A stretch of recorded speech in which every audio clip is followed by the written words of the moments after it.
দেখো এই মুহূর্তে আমরা হাতে পেলাম একটি স্কুলের ক্লাস 8-এর ফার্স্ট ইউনিট টেস্ট অর্থাৎ প্রথম পর্যায়ক্রমিক মূল্যায়নে 2026 সালের সংস্কৃতের কোশ্চেন পেপার। দেখো ফুল মার্কস তোমাদের রয়েছে 30, সময় তোমাদের রয়েছে 1 ঘন্টা। একে দাগে যে কোনো 10টি প্রশ্নের উত্তর দাও। প্রশ্নের মান রয়েছে 1 করে 1 × 10 = 10। এখানে দেখো বেশ কয়েকটি প্রশ্ন দেওয়া, তার মধ্যে থেকে যে কোনো 10টি প্রশ্নের উত্তর করতে হবে।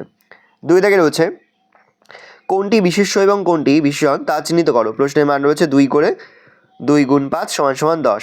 তারপর রয়েছে যে কোনো 5টি পরিনিশ্চিত রূপ লেখো।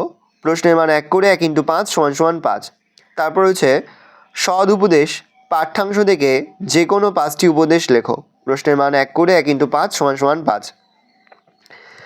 ভালো করে দেখে নাও, এই রয়েছে টোটাল তোমাদের ফার্স্ট ইউনিট টেস্ট অর্থাৎ প্রথম পর্যায়ক্রমিক মূল্যায়নের ক্লাস 8-এর অষ্টম শ্রেণীর সংস্কৃতের কোশ্চেন। ভালো কোশ্চেনটা দেখে নাও।